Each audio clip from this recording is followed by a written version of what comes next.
Hi, Gaye DeRusso with the Majestic Rider. So today I want to talk to you about spooky horses. Most people have ridden a spooky horse sometime in their riding career, and some horses are spookier than others.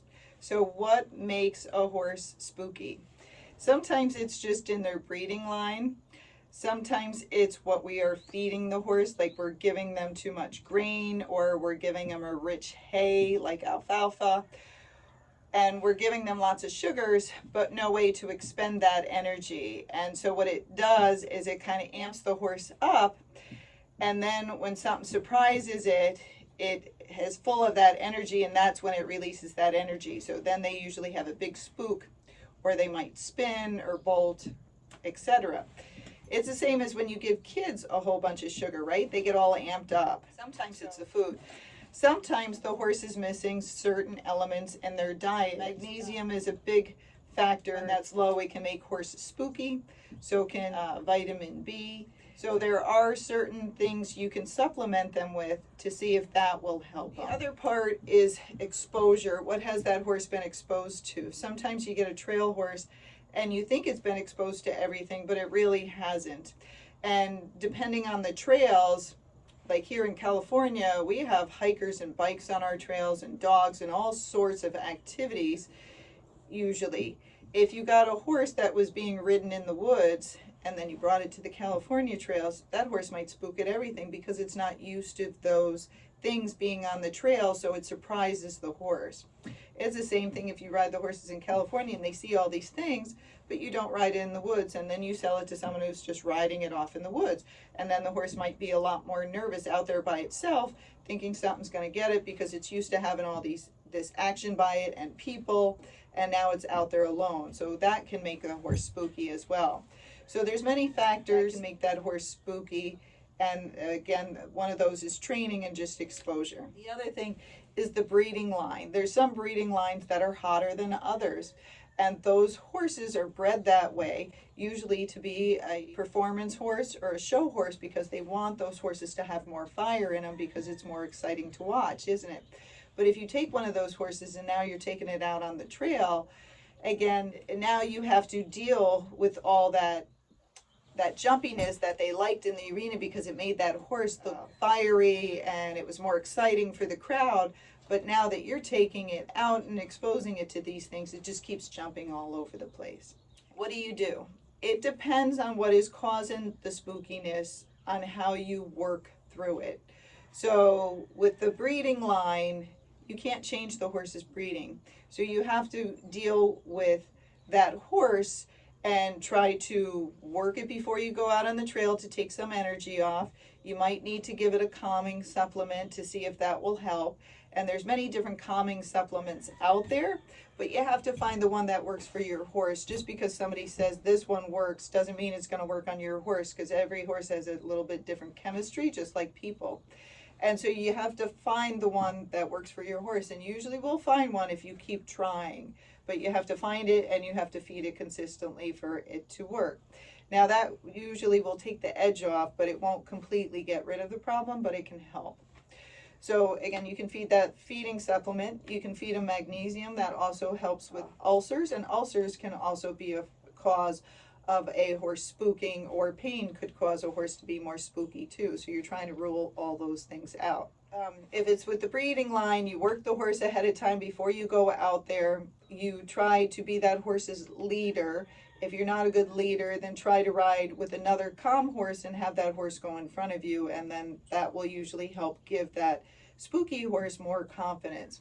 If you're going to ride alone, you have to be assertive. You have to be a dominant leader so that horse believes you that it can go to those places. Okay? It's kind of like when you're with a friend and they're very courageous and bold, and you guys want to sneak into something like a party, and they go, oh, don't worry about it. We'll just pretend we know what we're doing. We'll just walk in and no one will say anything. And you're like, oh, I've never done that. I don't know. And they go, just come on. They grab you and they just walk you right through the door. And they go, hey, how you doing? To the people at the door. And they just walk you right through. And you go, oh my God, I can't believe they did that. You did it because your friend helped you to get past that point. So it's the same with the horse. You got to take them sometimes by the hoof, and you got to say, we can do this. We're going to get through this. How are you going to do that? You might have to do that with a lot of pressure. Sometimes you can let a spooky horse look at things and they get better.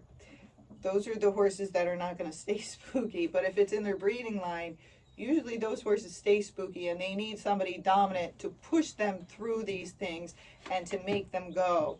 And those horses you also can't give a lot of time to let them look around, and you can't go super slow, because if you let them look around and you let them go super slow, they find more and more things to spook them. They're walking slow and it's kind of like creeping through a haunted house, and they're like, right?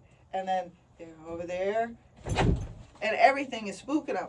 But if they just went a little faster, they wouldn't have time to do all that looking. They would be paying more attention to their feet and they would be focused on a job. Or you can give that horse things to do as you're riding it, leg yield, serpentine. You know, if it's goofing around, you can do rollbacks. You want to give it jobs to do and try to refocus that horse's mind. But if you're not someone who's an active rider, then a horse that's bred like that and spooky is not going to be good for you unless you're following other people and you kind of put that horse in the middle of your trail ride, where the horse in the front is helping and the horse in the back is helping it. Okay, so those are the horses that are bred a little bit more high-spirited. Now, a big one for most horses is just exposure. The horse has not been exposed to things. You think it has because you heard it's a great trail horse, but it hasn't. So it's always good to check with the previous owners, like, hey, I got the horse, he's delivered here, and he's pretty spooky. Was he like that with you? No. Okay, can you tell me the trails that you rode on? Which you should have asked ahead of time, but at least you're asking now. And then they'll tell you, you know, oh, single tracks through the woods. Did you ride with people? You rode alone? Oh, I always rode with people. I never rode the horse alone. And you're taking that horse out alone thinking he's fine. So with that, you got to get someone to take that horse out, or you have to do it, but you have to be a calm, dominant leader and help that horse get used to all those things. Now, sometimes the other thing that can happen is the horse is being too confined. A lot of horses, when you buy them, have been out in pasture and they're not used to being in a stall or a small paddock where it doesn't have a lot of room to roam. But now if you're in a city, that's what the horse has to get used to, or if you live by a city. Just taking that horse from pasture and sticking it in a stall can make a lot of horses crazy because they're not used to it. So that's another good thing to ask them when they're selling the horse, like, where do you have the horse kept? And if they go, well, I have it on 100 acres with 50 other horses, taking that horse, putting it in a stall where it can't see other horses is going to probably make it cuckoo, just so you know. And you're going to have to work through that. You're going to have to give that horse a lot of turnout. You're probably going to have to lunge it, even if they said they never lunged the horse, because he was on 100 acres roaming around, and now he's on, you know, like 20 feet, walking the same thing back and forth. So you're going to have to give him a lot more exercise until he get accustomed to the stall, and most of them will in time, but it can take many months for that horse to get used to that. Now, other things that can make a horse spooky is its vision. I always try to get, if we have a spooky horse or a horse that's having problem with, like, saying, going over crevices or white lines. A lot of horses don't like white lines. So if we have a horse with a certain problem, I always check its eyes. Now, they can't give us the horse an acuity test, but they can tell you if it's blind, because people have bought blind horses before, so be careful out there. And they can tell you if the horse has cataracts. Now, if a horse has cataracts, just like people have cataracts, it can make their vision blurry, or it can block part of their field, their visual field. And so those things are helpful to know, because it can be that something's here and you think the horse can see it, but it has a cataract and it's blocking that part of its vision, so it doesn't see it until all of a sudden it's here. And that's how the horse sees it, is all of a sudden it's there, it wasn't there before, and that's why the horse is spooking. Now, they don't really do many cataract surgeries on horses. You can do it, and it might be successful, it might not, I think, because they haven't done it a lot, so it's not as successful as it is on people. But it's helpful to know, because then at least you're aware, my horse can't see certain things. And if you start making a little diary every time he spooks, you might come to a pattern like, my horse is fine when it's behind us, but he's not fine when it's 10 feet on the side of us, or he's not fine if it's 20 feet off on the right-hand side. These patterns will help you to prepare your horse that you see something and you go, you know what, he has a cataract, he's probably not going to see that. I'm going to get his head down, because bringing their head down calms them down. I'm going to give him some jobs to do, and I'm going to try to occupy his mind so he doesn't get up there and spook. Or you could stop way ahead of time and turn his head back and forth like that, because that will help him to see it out of both eyes. So visual is also can be an issue. Horses also can spook from noises. They might not see anything, but they might hear something, and some horses have more sensitivity than other horses to noises. So you can work with desensitizing them if you know certain noises bother them. I had a horse one time, he hated echoes. He was totally fine, and someone screamed at a canyon, he lost his mind. And anytime someone would scream at a canyon and it echoed, he would just start rearing and doing crazy stuff. So you try to imitate it. You can go there and scream, which sounds crazy, but you take the horse there, go there and scream, bring some treats, and make it a pleasant experience for him. Or you can do it at home, use a megaphone or something, and try to get things to echo so the horse gets used to it. The other thing you can also do, which a lot of people do when they go to shows, is they use earplugs for the horse. And they make them now, and they're kind of cute. And you can use that so it kind of muffles the hearing some. You ever see a horse being ridden with blinders and wonder why? And you'll see it on a lot of cart horses, because they're trying to prevent cart horses from spooking, because if they do, and they have a cart running behind them, it can damage a lot of people if that horse takes off and they can't control it, and then there's a cart following the horse, they can run people over. So you'll see a lot of horses ridden with blinders, and you'll see some videos of some gaited horses being ridden with blinders when they're started. I don't do that, but I see a lot of people do it.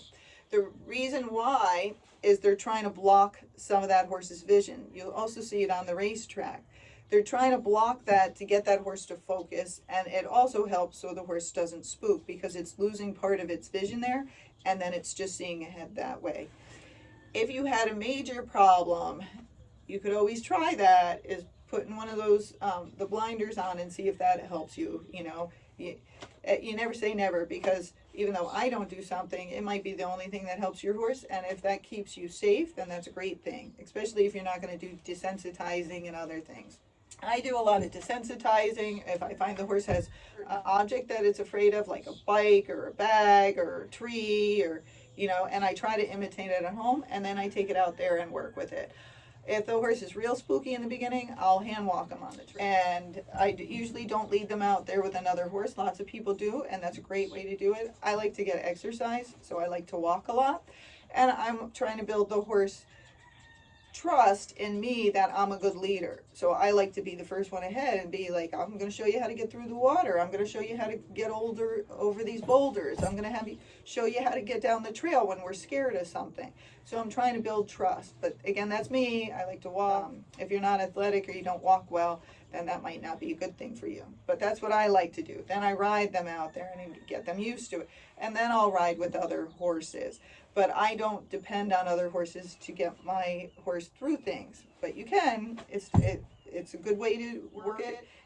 Lots of people do things in different ways. You just try different things and see what works. Now I'm going to tell you, what do I do when the horse is spooking? Each horse is different. So first, I try to assess their breeding, their temperament, how they see, how they react to things, and then again I try to prepare them as much as I can. So if I get out there on trail, there's some horses that I can just get after them and put more pressure on them with my leg or a little spur or tapping of the stick, and I can push them past it. There's some horses, especially mares, that I will stop and let them look, because a lot of mares, they just didn't see it, and they're pretty smart, and they're supposed to be the leaders of the herd. Not all of them, but, you know, the alpha mares are. They'll see something and they go, oh, and they're afraid, and you just go, it's okay. You calm all your energy down. You talk to the horse, because that'll make you breathe, and you go, you're fine. It's just a bag.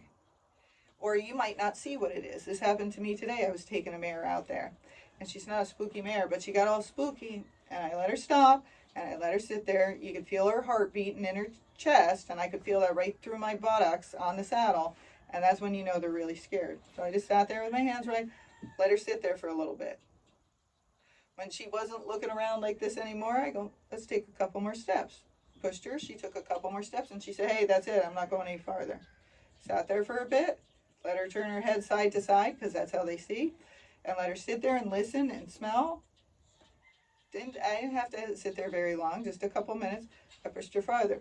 So I did that until we got up to where the object was, which I couldn't see. There was a tree down, which we've seen before, and there was a bag behind the fence, behind the tree, that was smacking like this. Somehow she saw that. I couldn't see it at all. So once we got up there, I let her look at it, I let her smell it, and she goes, oh, Gaye, it's just a bag. And then she starts laughing inside, because that's what horses do. She was laughing, it's just a bag. And she goes, I'm fine, let's go. And then we went right by it. So that kind of mare is very easy, okay? Because she just had to see it, and then off we went past the object. But other ones aren't. Even when they see it, they get petrified. They can't figure out it's a bag.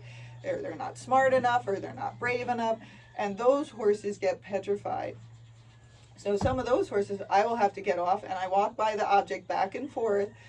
That way they can see it out of both their eyes. And I walk past the object, turn towards it after I'm like 10 feet past it.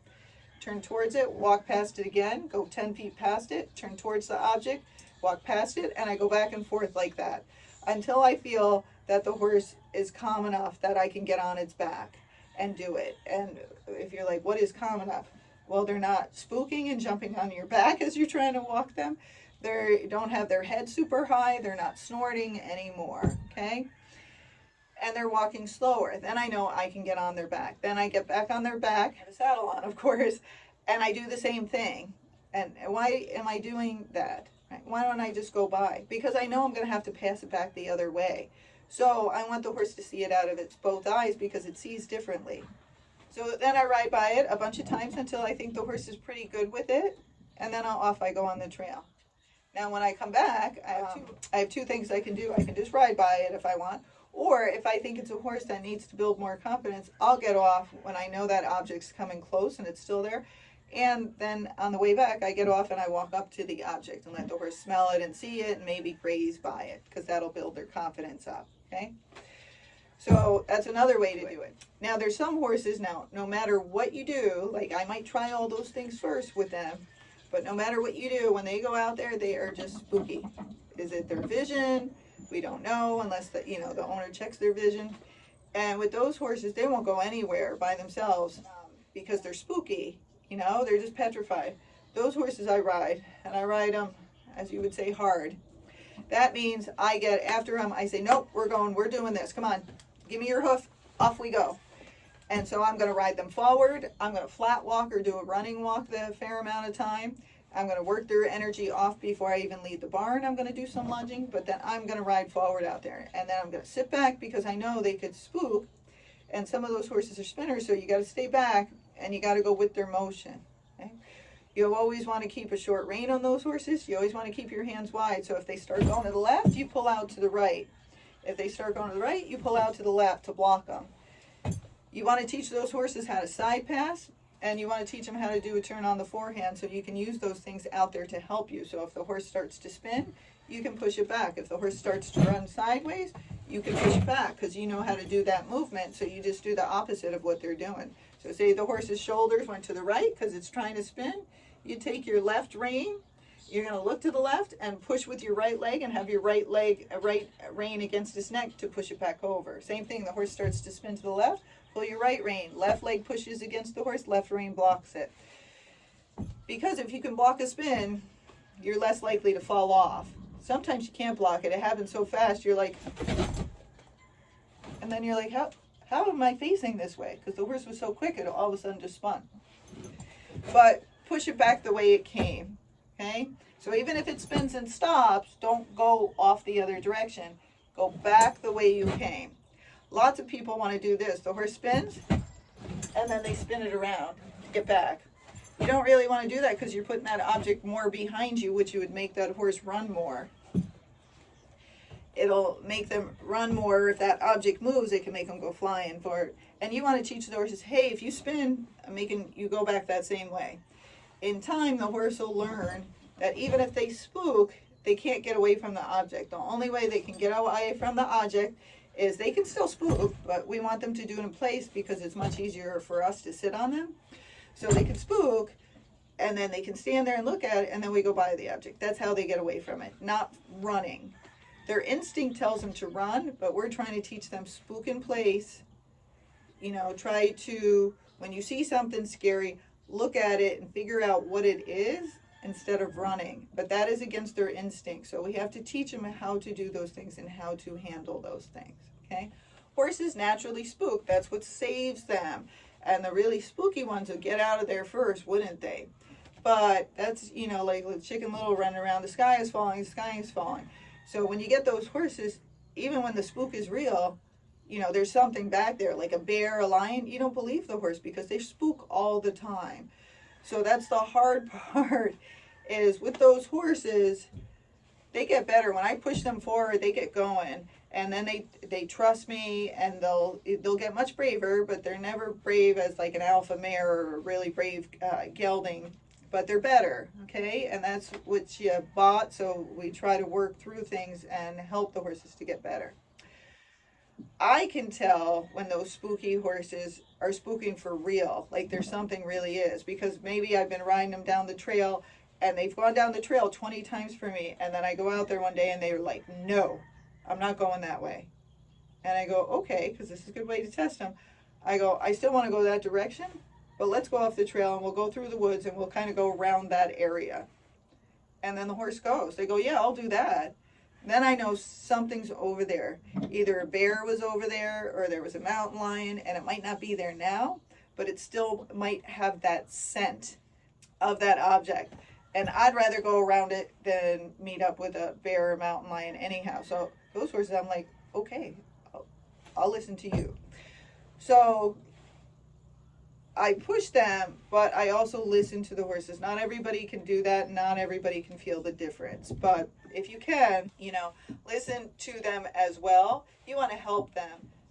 You want to help them get through things as much as you can, but you do have to listen and trust that they can hear and sometimes see things farther away in different areas. And again, they're attracted to movement, which we aren't. So they can see things moving through the trees that we aren't going to catch. And that's a lot of times what they spook at, is some kind of movement out there, you know, where this starts moving, where we don't see it. You know, we didn't see the object fall, but they did. They saw the branch fall, and so they think there's something back there that caused the branch to fall. Lastly, some horses, you know, you try and do all these things, prepare the horse, watch its feed, give it supplements, but some people, the horse is just too spooky for your level of riding.